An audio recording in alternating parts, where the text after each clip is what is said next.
Hi, this is Ralph Zuranski. I'm on the phone with Frank Garon. He's an outspoken webmaster of the widely successful Internet Cash Planet. He's a former bankrupt truck driver, and he pulls no punches about what you need to know right now to make your Internet business a success.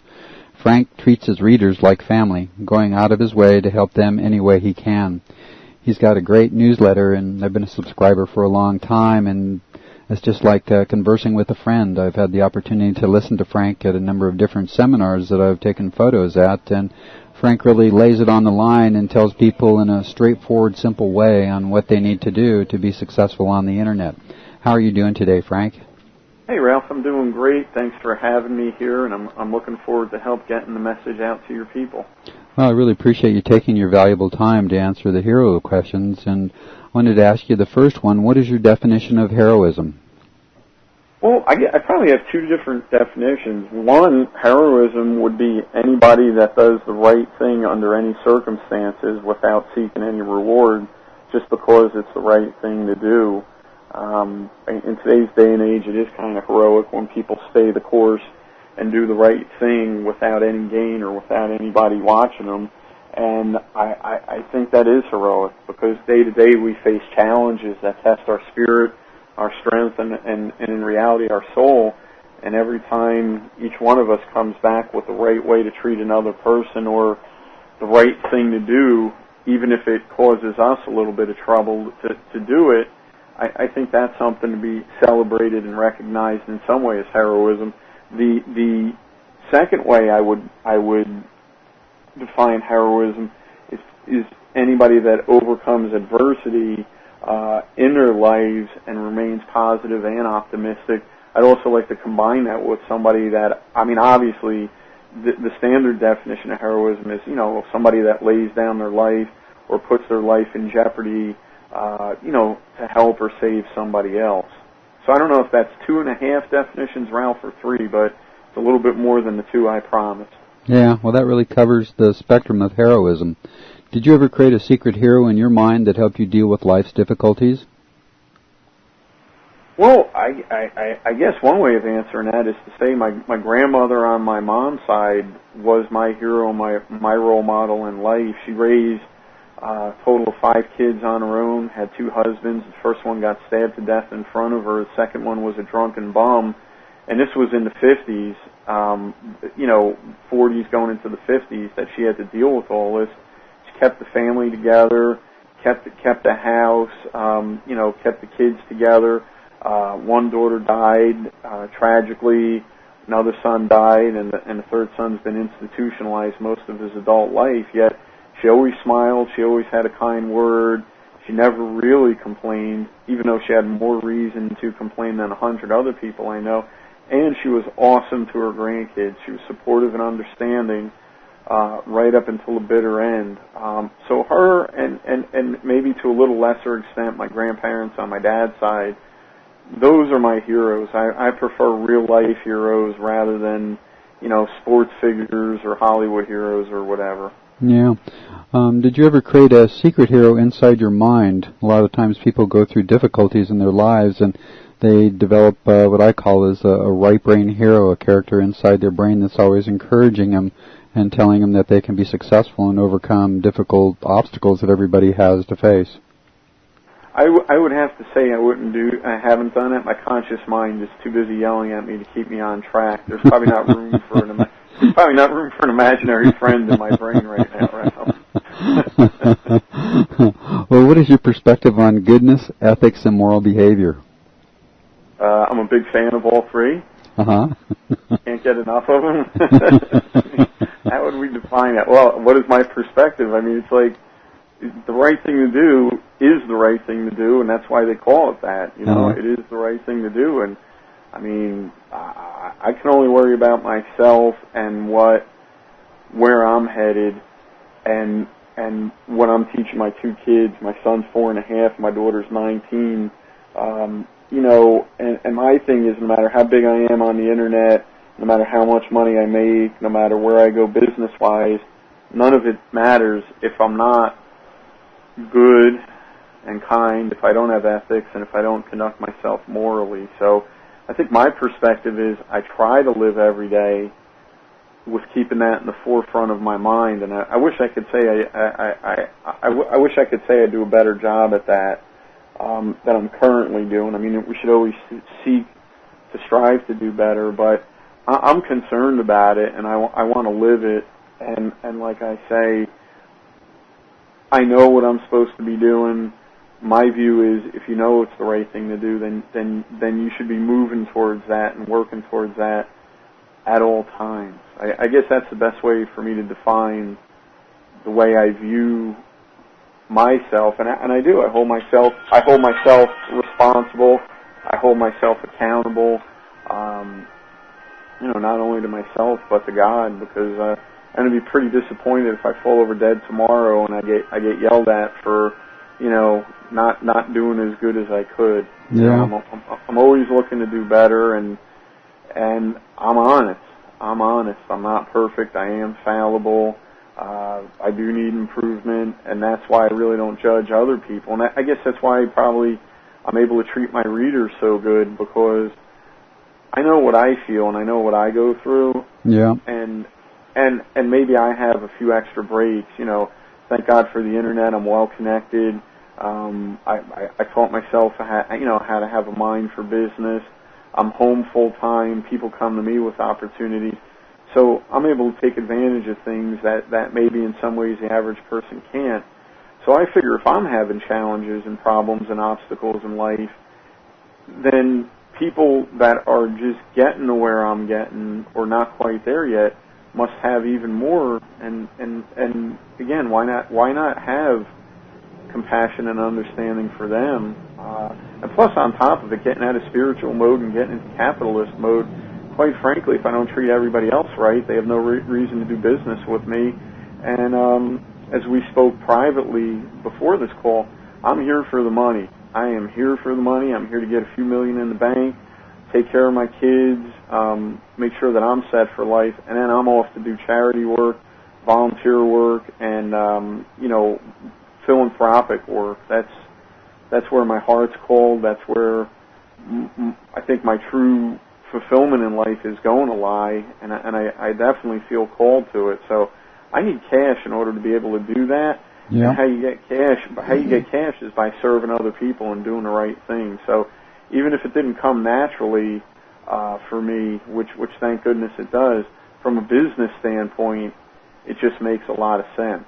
Yeah, boy, that's so true, isn't it? What principles are you willing to sacrifice your life for? I know that there's a real question about real heroism, like there's a burning building, and just on the sake of adrenaline, they race into the burning building and either die or pull somebody out. But then there's the other idea of sacrificing your life for a principle, or sacrificing your life for somebody that's sick in your family. What do you think about that? I guess I won't know until I'm tested, and we could actually do a whole call on that. I don't ask me how I know, Ralph, but I just know on a very deep level, at some point in my life, I'm going to be called accountable for protecting or saving somebody that could die without my help. And I don't know if it's car accident, plane crash, burning building, mugging. I don't even know. Yeah. But I just know that at some point I am going to be called accountable for that, and I'm going to have to make a decision at that moment in time. And at that moment in time, my character and all my talking, all my talking and all my telling other people what's the good thing to do and how they should do it, and all my truth about how I think I'm trying to raise my kids is going to become called into account. And that's where the real tire is going to hit the real road. So the answer is I won't know until I get there. I'd like to believe I would lay it down for my fellow man, even if I didn't know them, if they were in peril. I don't think, Ralph, I could walk away from a burning building knowing that people were inside of it. When I drove a truck, I drove over 1 million miles commercially. I saw accidents routinely. And there were several that happened right in front of me that I did stop at, to help and so forth. Certainly my kids. I mean, geez, I'd die this second if it meant, having my kids safe and protected. That's not even.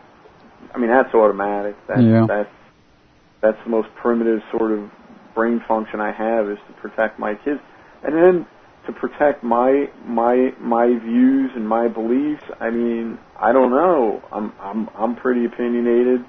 I never did back down as a kid from somebody else that said, "Oh, you're stupid," or "You're crazy," or "This won't work," or "That can't work." I'm not. I guess one way of saying it is there's not really a lot I'm afraid of. So I guess we'll see what happens when it happens. But there's not a lot I'm worried about. Yeah. You know? I might be. I think if anything, I'm worried about dying before I fulfilled what I'm supposed to do, which is, you know, really helping other people and really making a difference, you know, through, like I say, volunteer work and so forth. I guess that's probably that and my kids getting hurt are probably the only two things that I'm afraid of. The only third thing would be if they stop making pizza and vanilla ice cream. That would that would probably want to have me leaving for another planet, Ralph, because those are two of my staple foods. I'm happy to say. Yeah. Well, you've had some real ups and downs in your life. What was the lowest point in your life, and how did you change your life path to one of victory over the obstacles? Well, you know what, Ralph? Who's to say that I'm not at the lowest point in my life right now? If I was able to look back and look at my entire life history and how the story ends. I mean, that's one way I look at it. I like to look at it as I'm not in as good a shape, and I'm not as happy, and I'm not as healthy and well-rounded and successful as I am tomorrow, as I'm going to be tomorrow, because, you know, like I say, you know, I try to work on continuous improvement. But on the other hand, it's also important to know where I came from, and I think going bankrupt was pretty low. That was pretty low. I think when my grandmother on my dad's side died on Christmas Day 1980, that was pretty low. I think choosing to leave my previous marriage, knowing that I'd never raised, you know, my then Frankie wasn't even 2 years old, knowing that the decision that I was making that was best, quote unquote, for all of us was a decision that would have me not under the same roof as him, to love him and protect him and kiss him goodnight every night. I'd honestly have to say that one right there, now that I think about it, that was the low point. There's not too much more low than you could get than saying, all right, this relationship's very unhealthy. If I stay, it's going to destroy my son too. Teach him bitterness and anger and spite and fighting and things like that. And so I'll just be a man about it and leave, so that he can live a better life. Yeah, I got to say that was not a good day, Ralph. I laid on the floor and I cried once my ex-wife and my son drove away. Yeah. You know, I felt like my world ended, even though I would still make that decision again at that moment in time. So, yep, that would be my answer. Well, how did you recover from that? Because that's pretty devastating when your family falls apart and your son leaves. And, you know, I think that our family and our friends, that's where the greatest joys and sorrows of life are. Yeah. From your mouth to God's ears, Ralph. I'm here to tell you. So how did you recover? What was there anybody that helped you, or did God help you, or positive thinking, or because, you know, everybody goes through situations like that. I don't know anybody that isn't, you know, having difficulties in some relationships in their lives, and they're always questioning what's going on in their lives. What did you do? To be honest with you, I just worked through it. I just worked through it. I mean, my heart still hurts, but, you know, the show goes on, and the weird thing about things like that is every day that goes by, your heart recovers, even if it's almost immeasurable, and to a very, very small extent. You know, your heart recovers and you are able to move on, and I guess it just happened one one day at a time. And like now, when he still comes out for the weekend, you know, I get him for a full weekend. You know, now that he's older, and he likes to do stuff. And I'll tell you what, I still cry after I drop him off at his mom's. I mean, that's my kid. That's my blood. You know, I made 50% of him. I mean, I'm 50% responsible for the rest of his life, and to just drop him off. Now his mom, I mean Marie, she's a wonderful mom. She's devoted her life to him, and I don't have anything but good things to say about her. But at the same point, not being there, I don't care who's in charge. I don't care if God's in charge of him. While I'm not there, you're still going to worry about it. That's what parents do. Yeah, boy, that's true. That's the only way I can put it. You know. And on top of that, I got a 19-year-old that's going into her second year in college. She's 1,000 miles away down in Florida. She's gorgeous, you know, like 5'8", tall, gorgeous body, legs that go on forever. And I'm like, oh, great. Here I am. I got a supermodel for her freaking daughter. And there she is 1,000 miles away. Don't know who she's with. Don't know who's you know, got designs on her. But all I can do is trust her. So come to think of it, Ralph, my kids stress me. They're supposed to be fun. I don't know what happened there. I think probably every parent can make that statement. Geez, man, I'll tell you what, the 19-year-old, they're supposed to get easier as you grow up. The 19-year-old's got me more stressed than the 4.5-year-old. He's a walk in the park compared to that one, you know. One thing I can tell you for sure is your kids will always be with you, no matter what age you are. This call is bringing me down, Ralph. I don't know. Suddenly I'm off my mommy. I don't know what just happened here, but holy cow. What's your dream or vision that sets the course of your life? Is it the idea of generating enough income so that you can work philanthropically full-time by helping others?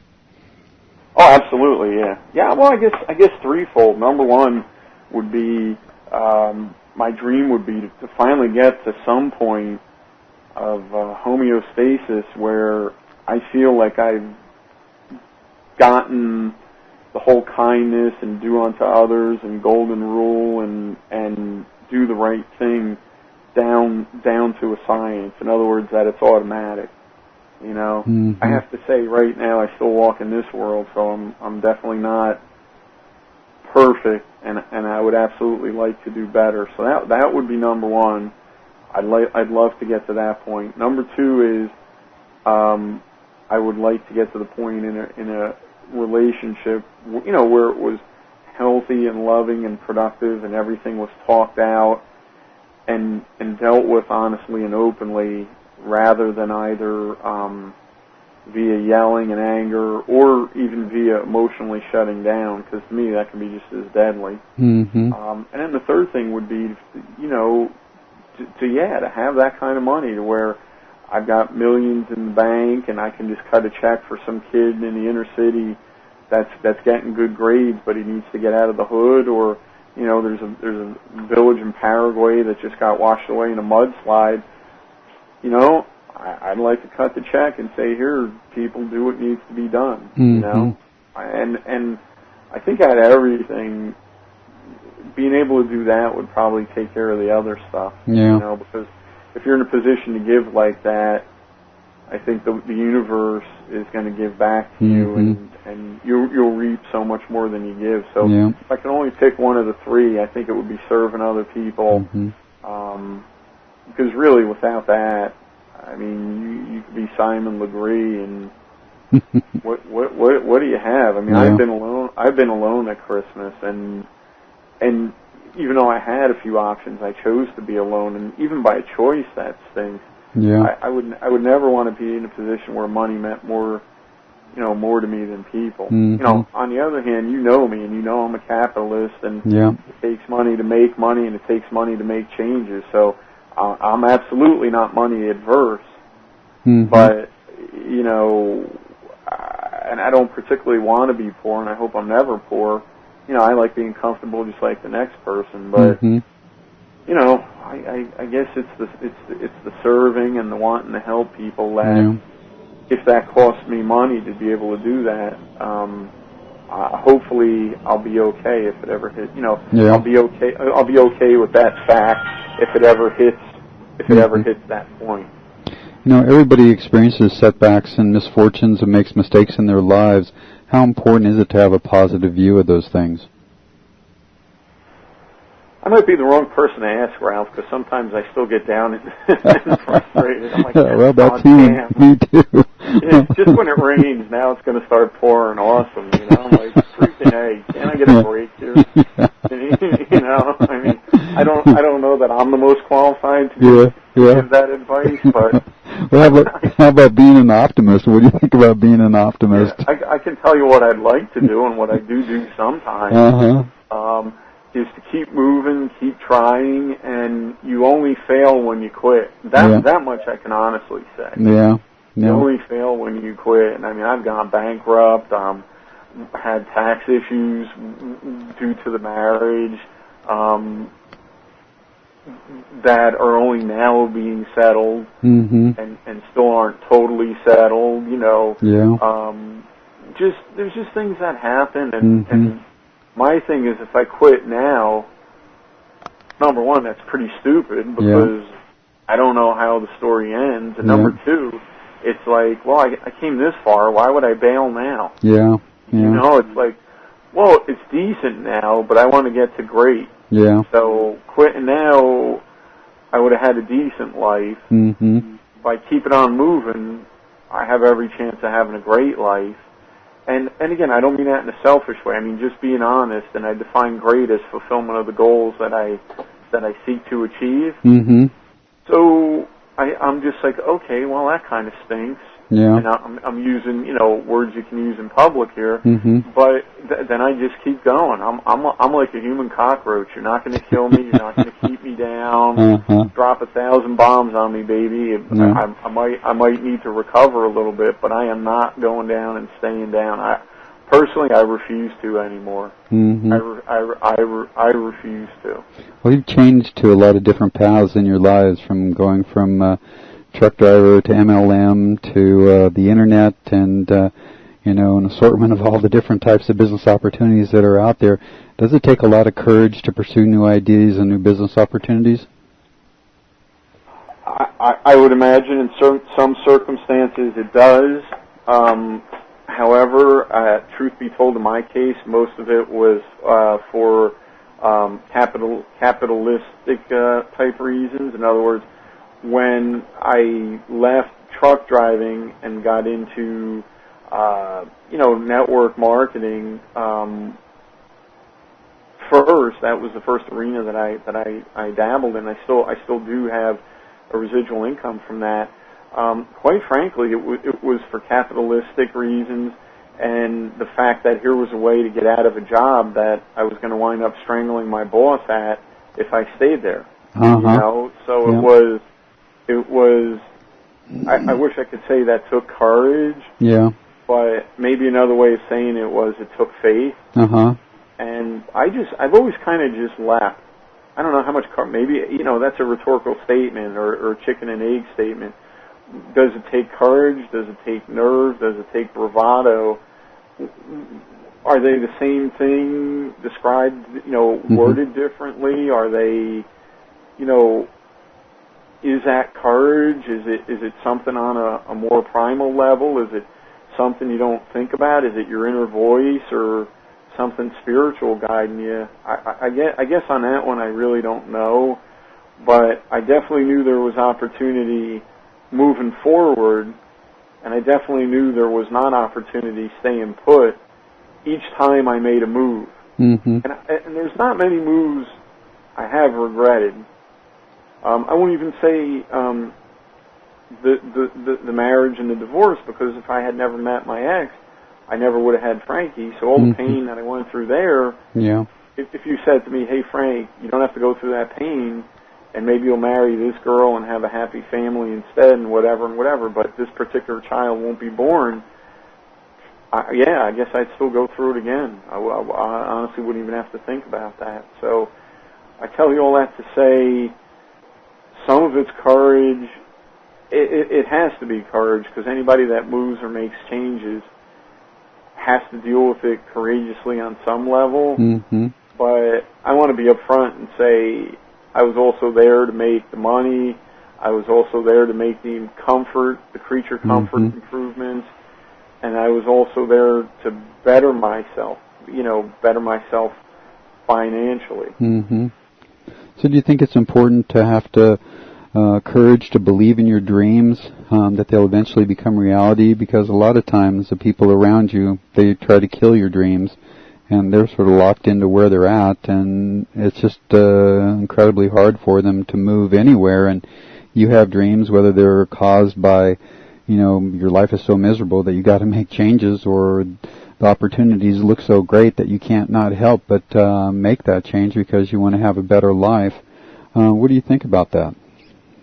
Well, I will say I think it takes courage for the average person to dare to dream different dreams and to dare to do better and dare to be stronger and smarter and live a life that most people, 99.9% of the people out there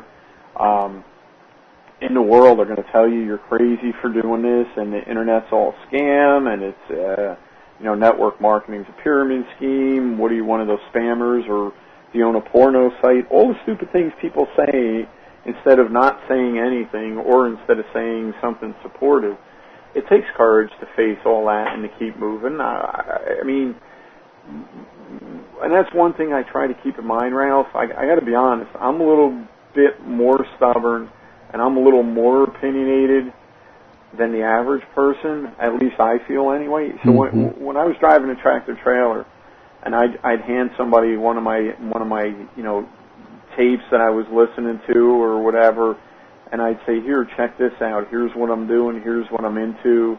Here's what I'm going to do in life. And when they said, oh, that's all garbage and none of that works and whatever, I always thought they were the nutty ones and that I was on the right track. And I felt bad for them. Yeah. And that's the way I thought. But I do need to keep in mind that other people and the people that I deal with in my organization, my newsletter list, my various endeavors, that they may or may not have the resilience and the bravado that I did. And it does take courage, because what you're doing is you're being the one that climbs out of the boiling pot, and all these other people are pulling you down and saying, stay with us, don't rock the boat, you belong here. So that act is courageous.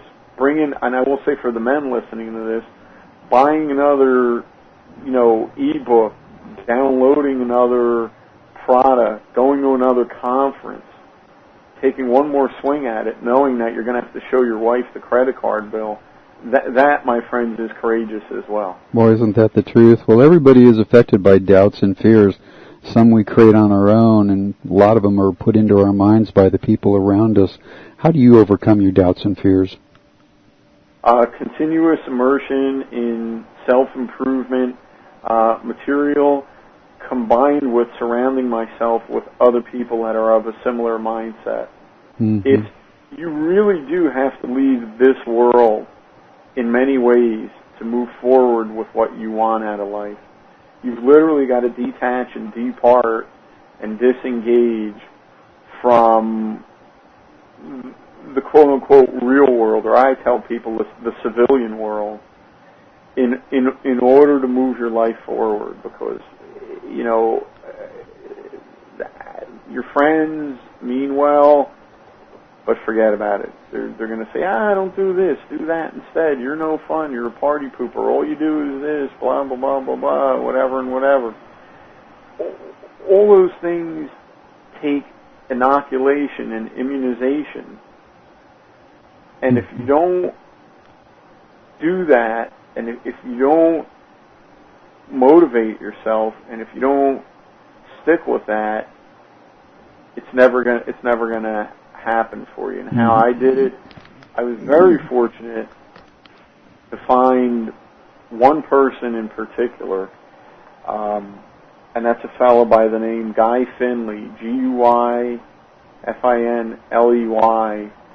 and he can be found at guyfinley.com. And I found him 10 years ago, whether it was by accident or by providence, I don't know, but listening to his material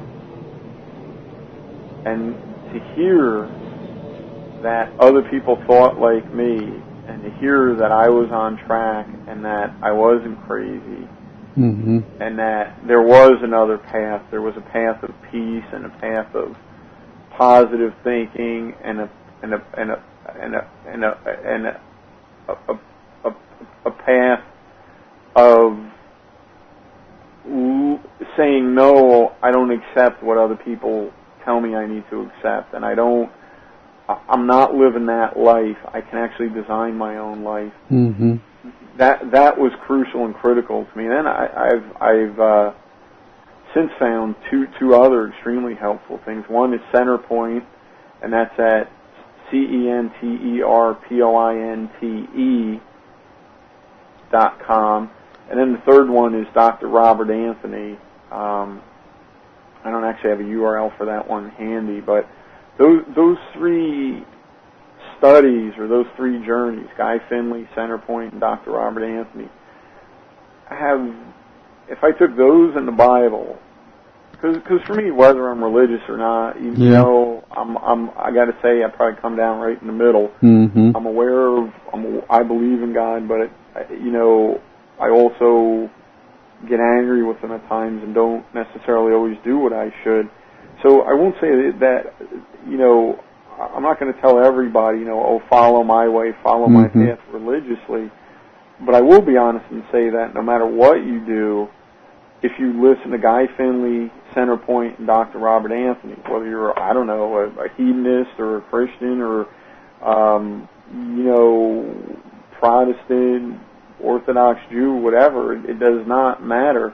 Listening to this sort of stuff is impartial religiously, but there are basic truths that we all need to hear and we all need to live with and we all need to abide by, and they can be found, I feel, and I say it humbly and respectfully, in these three bodies of works, and they are what have gotten me through, and they are the things that I hold myself accountable to, because I know deep down they're very true. So that's a little bit deep of an answer, Ralph, but I'm hoping that answer makes sense.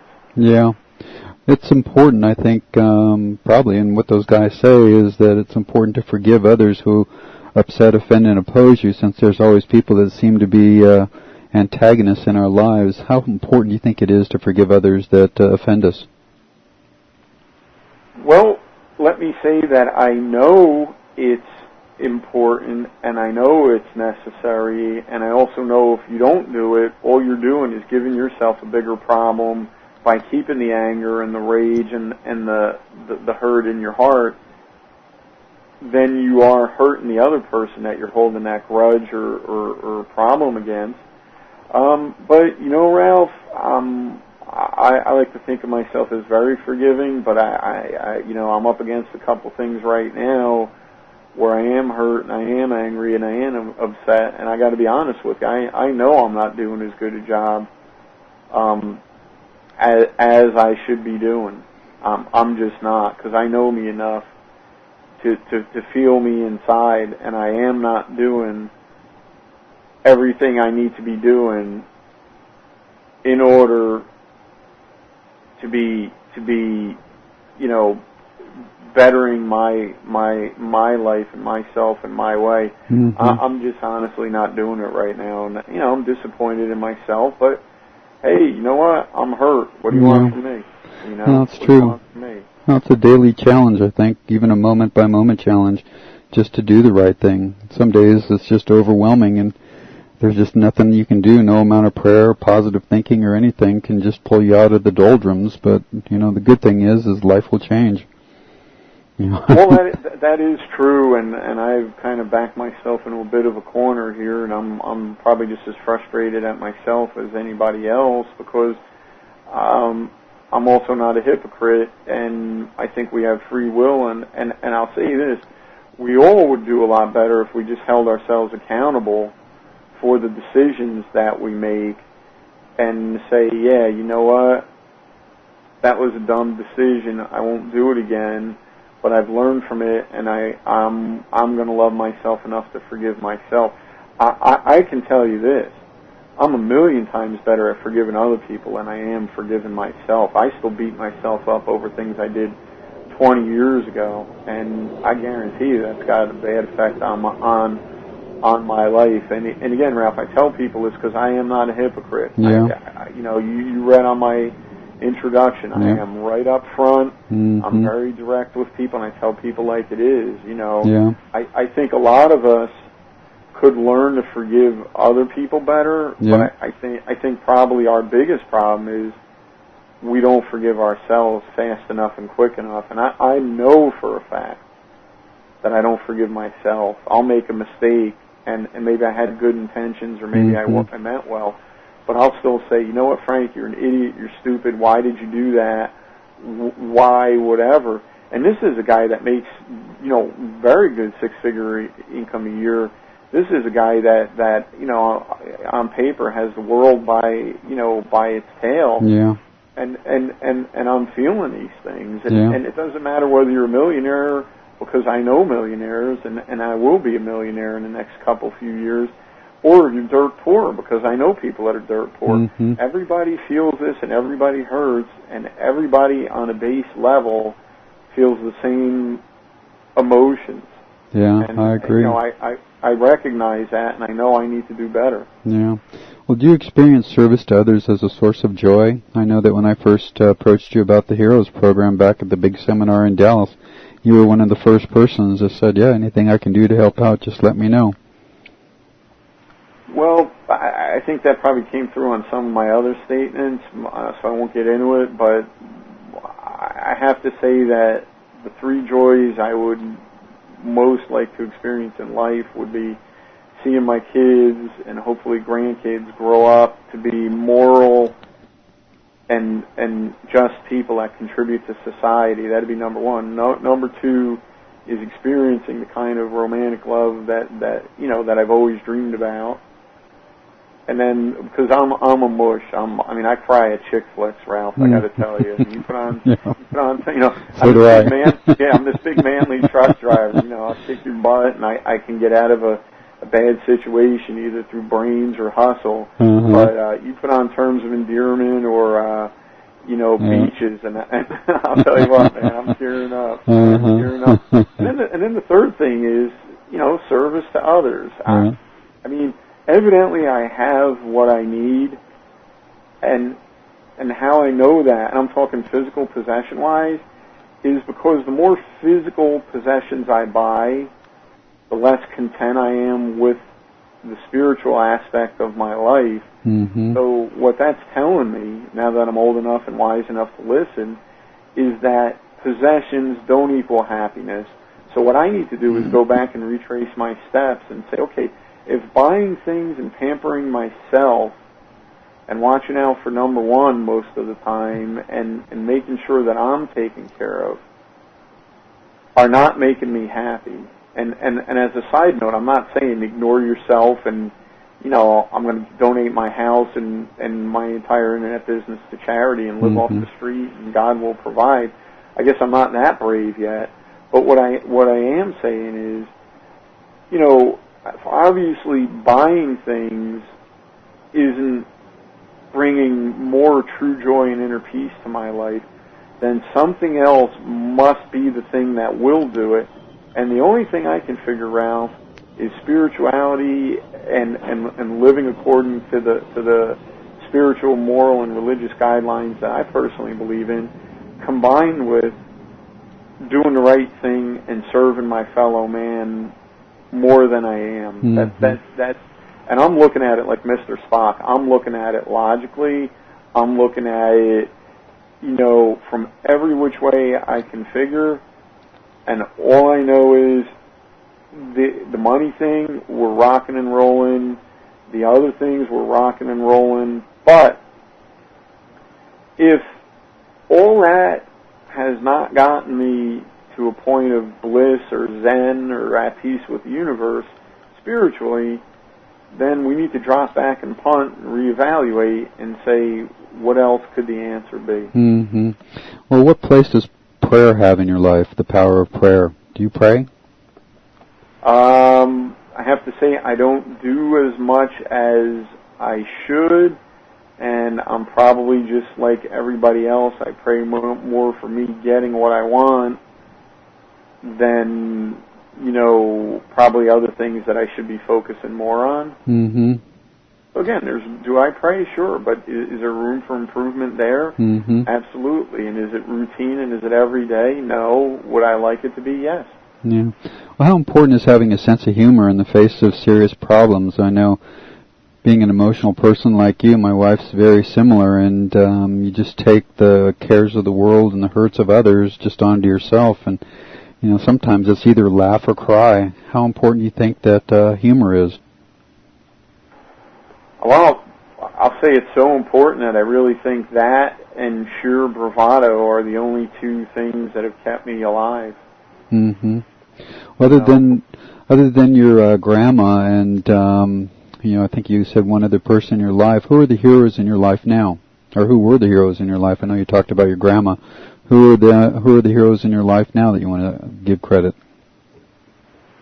Well, I guess honestly, the other two people that have been in my life that I would consider heroes are two kids I went to school with.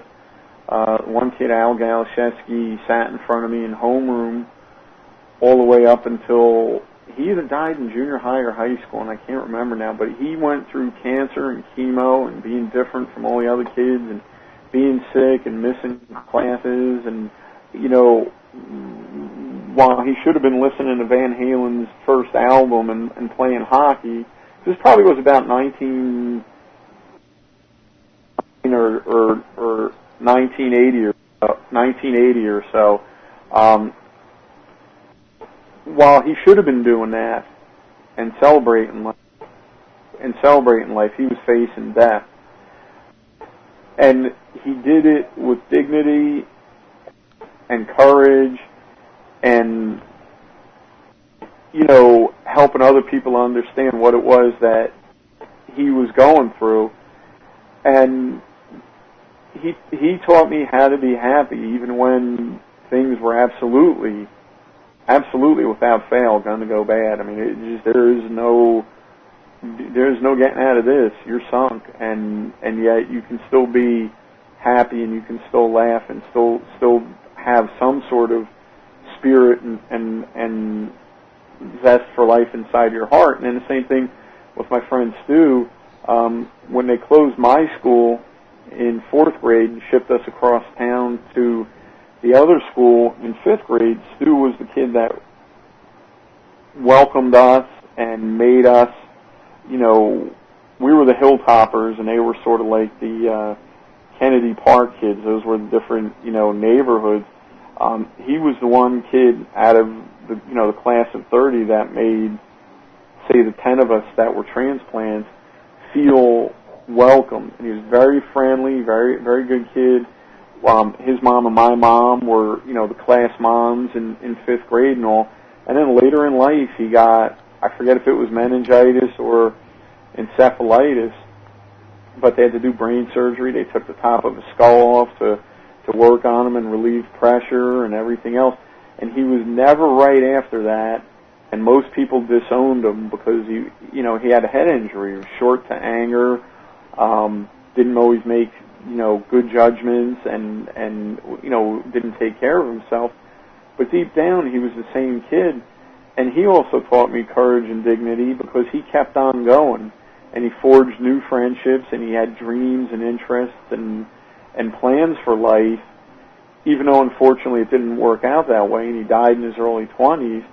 He taught me kindness and courage and the simple fact of treating people right was the correct thing to do.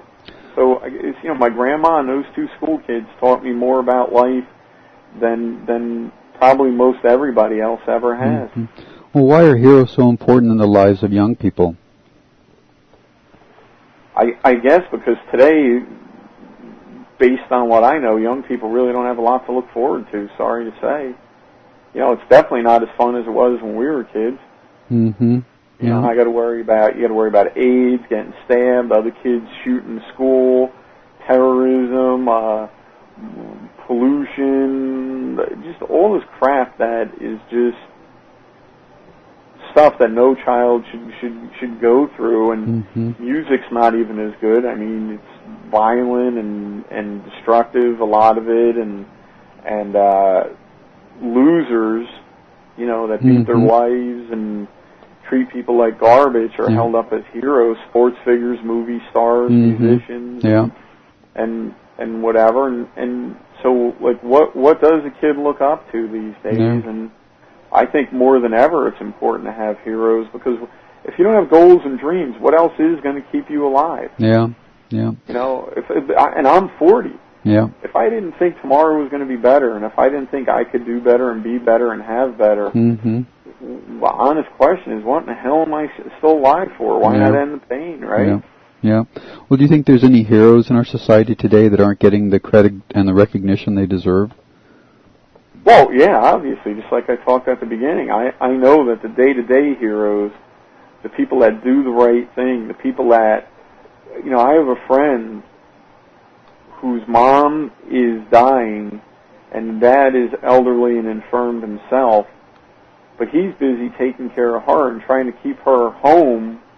I mean, it's inevitable. She's going to go to a hospice or nursing home before, you know, and I mean, it's just to the point where she really should have been in a while ago. But this 70 or 80-year-old guy that can barely move himself is keeping his wife home, and he's hurting himself physically and draining himself mentally just to keep his wedding vows. And it's when she goes in somewhere, they're going to take the last $15,000 of his money, and that's going to be it, you know. And to me, hey, that guy's bigger hero than I am right now, and yet he's not recognized. He can't get aid, he can't get help, and he can't get support. You know, what's wrong with this picture? I think that a lot of people in my generation, the baby boomer generation, I'm taking care of my parents now after catastrophic illnesses, and I think that's something that a lot of the kids that are my age, you know, that's something that they're going to have to face. Are they going to step up to the plate and take care of the people that took care of them, or are they just going to stick them in nursing homes or put them on Medicare? And I think that those people that do step up and do the right thing are not only heroes, but those that take care of people that are sick in their families are true saints. Well, again, it goes back to that's what you're supposed to do.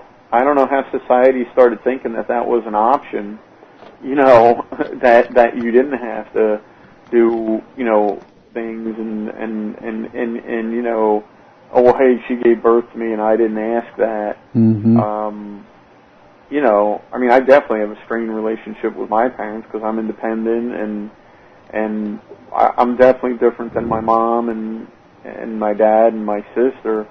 But at the same point, I know when they need help, and when they're old and infirm, I know that I will be there, and that's for two reasons. One is it's the right thing to do, and two, if I don't do it, where am I going to wind up? You know, what's going to happen to me when, you know, do unto others, man. And quite frankly, I don't want to be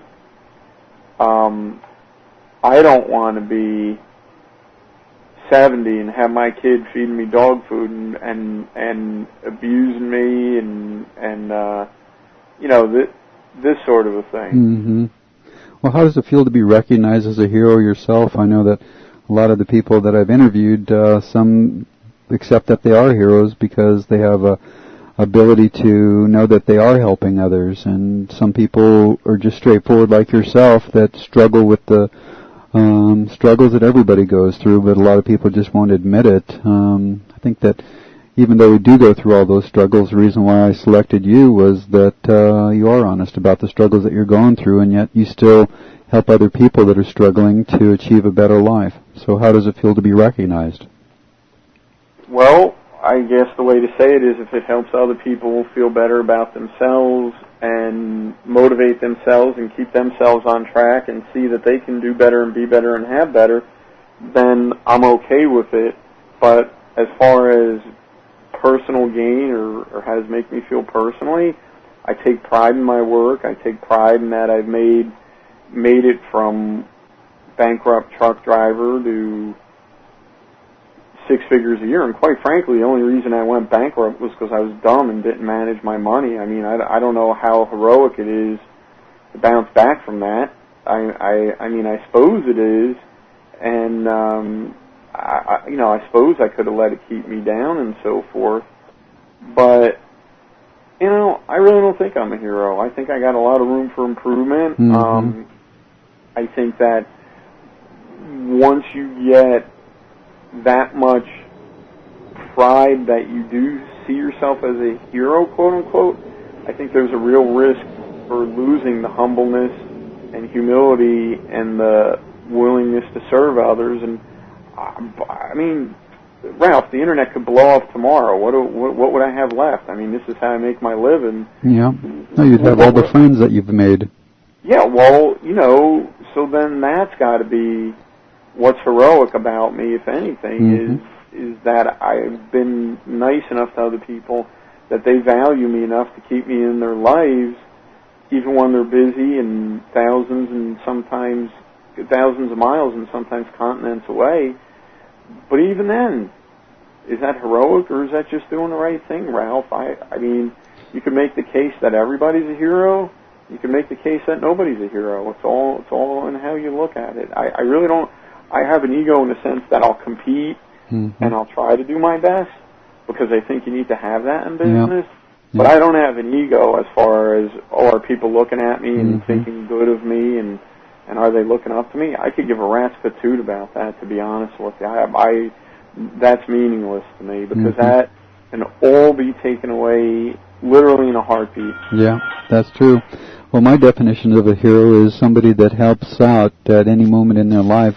As Gregory Allen Williams, the actor, said, he was a cop in Baywatch, actually saved an Asian guy's life during the L.A. riots. He says there's a little bit of bad in the best of us, a little bit of good in the worst of us, and when we step up to the plate and help somebody, at that moment in time we become a hero because we didn't have to do that, but we chose to make another person's life better by our sacrifice. And so I think that everybody, including you, has the potential of being a hero, and I know that you have because there's a lot of people that you've touched their hearts and touched their lives and helped them in different areas of just because of your transparency and just ability to share that, yeah, you're successful, but you've had failures and you're going through difficult times. And, it's refreshing to have people admit that their life isn't a bed of roses and that you suffer from the same doubts and fears and griefs and sorrows that we all suffer from, but yet you don't let it get you down for long. You get back up and you just keep on going, and I think that is the true definition of a hero, is somebody that presses on in the presence of fear and failure, but yet refuses to give up. Well, I appreciate that, and all I know is I will not give up because, there's more life. I'm happy in many ways with where I'm at now. I mean, I'm not going to complain. I got it pretty well made compared to most people. But because I work out of the house, I don't have to get up. I don't have to go to work. I don't have to work today if I don't want to. I don't have to work tomorrow if I don't want to. But at the same point, Ralph, there's so much more that I need to achieve in life, and so many more things that I want to do, that I really do think it's important to keep perspective and maintain the humbleness and the humility that has gotten me to this point, because it would be easy to say, oh man, I'm Mr. Internet dude, and I'm the man, and whatever, and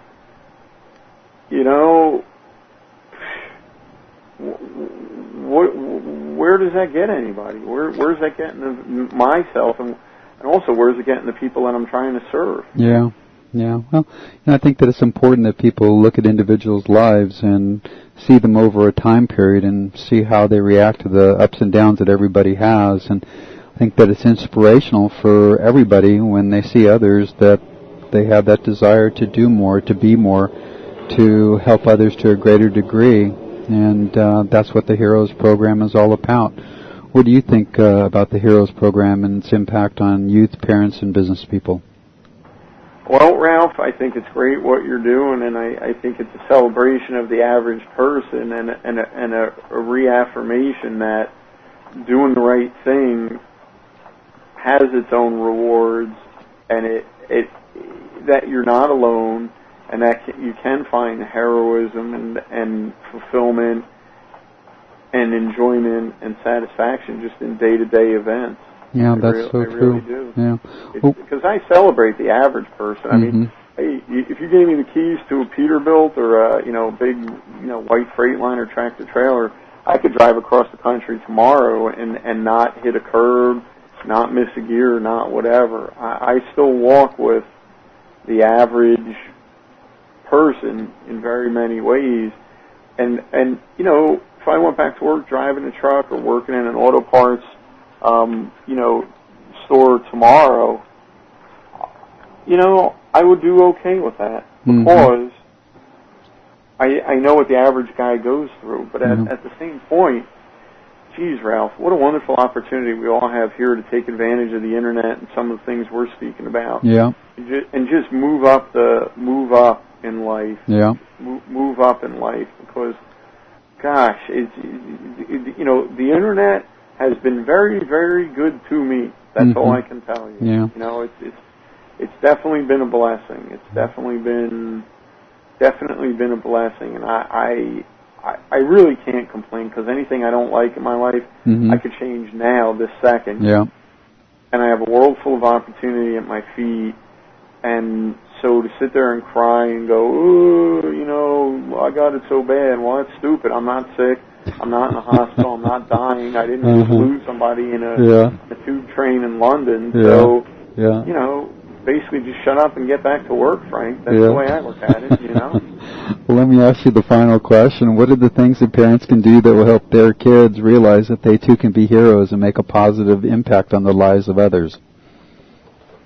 Well, I guess from parenting, the thing that they can most do to help them realize their child's potential is to spend time with them and not outsource parenting.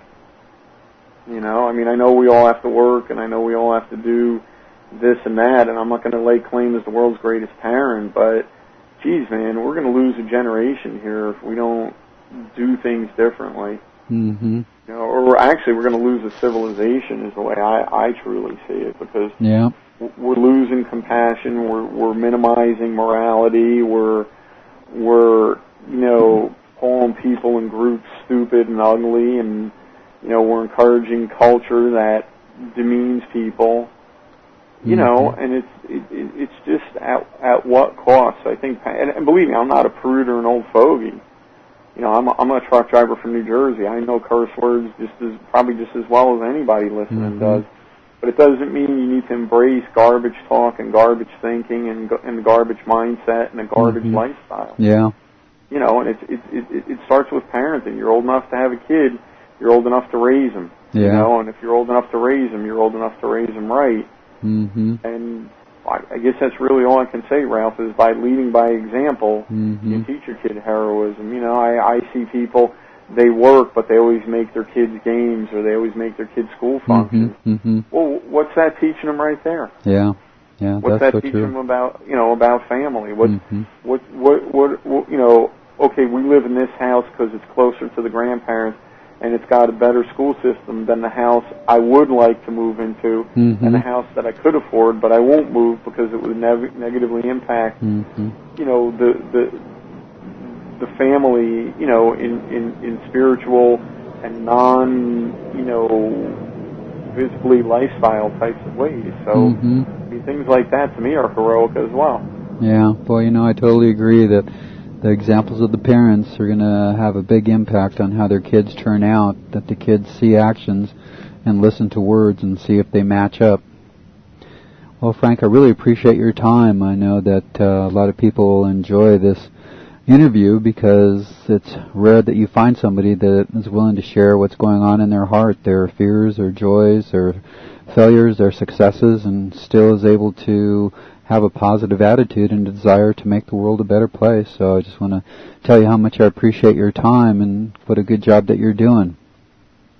Oh, I appreciate that, Ralph. And like I say, it's always good to hear that other people believe in what I'm doing, because it at least shows me that I'm on the right track and I'm making some kind of progress, because otherwise, you wouldn't have had me here, and the thought of using me wouldn't have even crossed your mind, right? Yeah, that's true. That's true, and a lot of times it's not what you say about yourself, it's what other people say about you. That's the most important.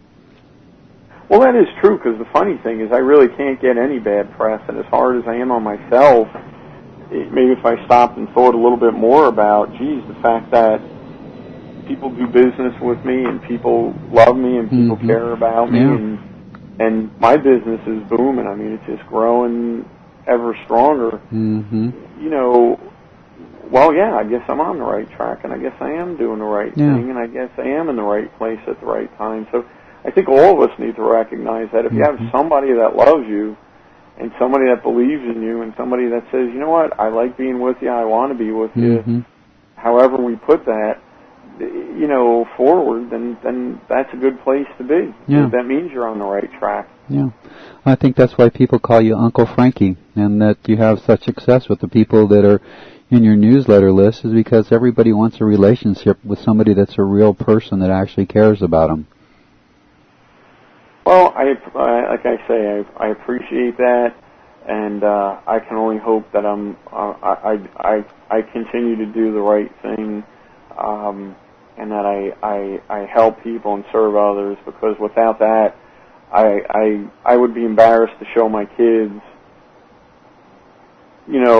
any other thing that I think is right and correct. Yeah. And I'm just happy that people think good about me. That's probably all I can add. It doesn't.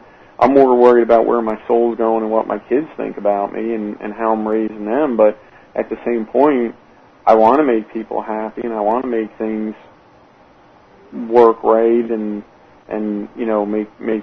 make a difference in others' lives. So yeah, I appreciate that, Ralph. Yeah. Well, Frank, again, I really appreciate your time. Sure, happy to be here, Ralph. Okay. Thanks for having me. Okay, see you soon. Okay, bye. Bye.